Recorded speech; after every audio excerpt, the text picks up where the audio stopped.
Ambulatory Cadavers, Chapter 9, in which Alice encounters a cake in the grass. The next afternoon, Alice was having tea against her will with Charles and Lyra on the lawn. The sun sparkled on the glass of the greenhouse roof and in the plume of water from the ugly fountain. Lyra hadn't physically dragged her out there. It was just that she hadn't been able to come up with a viable excuse. Besides, LaRue had made pound cake. Not even the Walking Dead could keep her from a good pound cake. So Alice sat in the wicker chair on the lawn, hiding from the sun under her frilled parasol, eating pound cake and wishing she were back home, sitting on the bench in her own tiny garden, sipping tea by herself. Pollen drifted through the air, glowing golden in the sun, and tickling Alice's nose. The pleasant splashing of the fountain lured her into a false, sleepy sense of security, and the birds warbled and chirped cheerily. Alice closed her eyes and tried to imagine herself alone, rather than being the spectator of a stiff match of adore and ignore. She couldn't let herself doze off, though. Lyra kept eating pound cake at an alarming rate, forcing Alice to eat faster to keep up. Finally, Charles stopped bulging his eyes lovingly at Lyra and engaged her in conversation. "Where's that morbid painter?" he asked. "I believe he said he wanted to paint scenes down by the stream," Lyra said, coloring visibly. Charles grunted, his mooning taking on a darker aspect. "I don't see why Alice couldn't do our portraits," Charles said. "She's more than competent." "I'm horrible," Alice interjected. "Precisely," Lyra agreed. "We've been over this, Charles." "Well, regardless," said Charles hurriedly, "don't you think we ought to do our portrait all together?"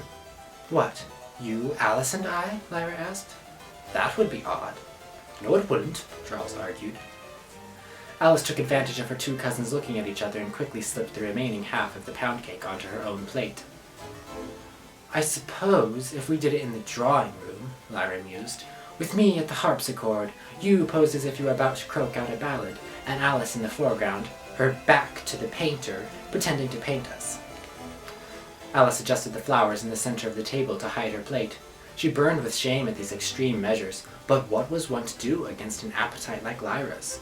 She consumed everything in her path.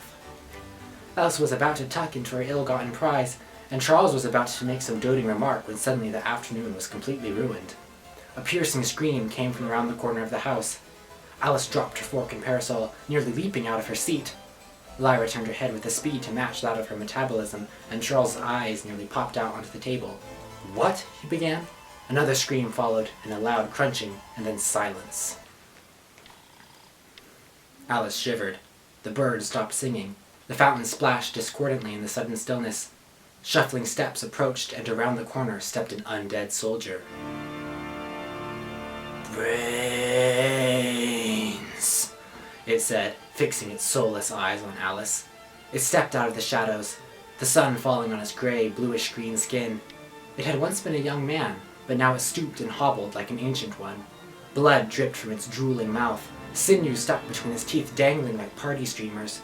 Stitches lined its widow's peak and laced its chest, peering out from its open jacket. Not a soldier's jacket after all, but stained with fresh blood nevertheless. "Wonkers!" Alice squeaked breathlessly, seizing her pound cake. "My creature," Lyra whispered.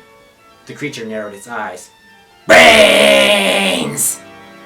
It screamed and charged across the lawn. Alice, Lyra, and Charles all squealed in unison, toppled their chairs and fled. The creature was between them and the house, so they made for the greenhouse. The pound cake slid off of the porcelain plate. Alice skidded to a stop and looked back at the cake lying in the grass. "Cake!" she cried. The cake did not respond. The zombie, however, yelled enthusiastically, "Brain! Brain!" As it turned out, the Walking Dead could keep her from a good pound cake. She turned and ran. Lyra and Charles were a good 10 paces ahead of her, and they didn't look back. "Wait!" she called after them. She glanced back. The zombie was closing in. It reached the pound cake, but stopped to pick it up. Alice ran faster. Charles and Lyra were almost to the sparkling walls of the greenhouse. The pound cake whistled past Alice's head. The zombie crowed as the cake rolled between Lyra's feet, tripping her. She toppled in a cascade of white gauze and pink ribbon, her parasol snapping underneath her.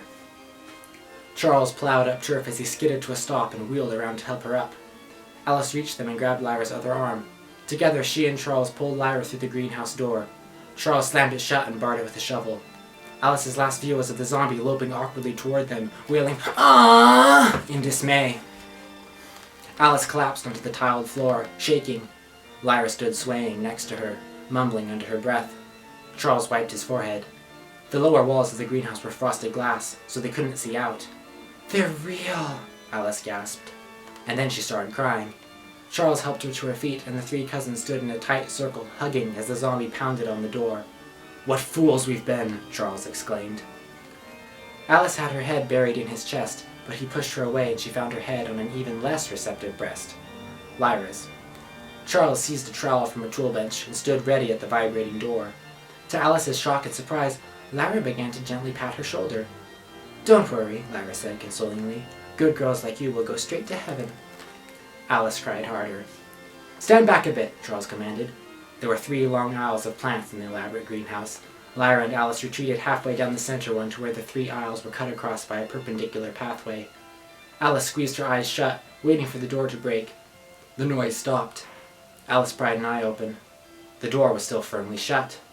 Charles glanced back at the 2 quivering girls and shrugged. Lyra's arms relaxed around Alice, but Alice clung tighter. I think it left," Charles said, listening at the door. "Thank goodness," Lyra sighed. Alice pulled out a hanky and blew her nose. Her legs were still shaking. She expected the undead man to rip through the door at any moment. Her poor pound cake. This was what she deserved for deceptive cake eating. Then she realized the birds still weren't singing. The glass wall closest to her and Lyra shattered, the sugar bowl from the tea set sailing in, sugar glittering out behind it.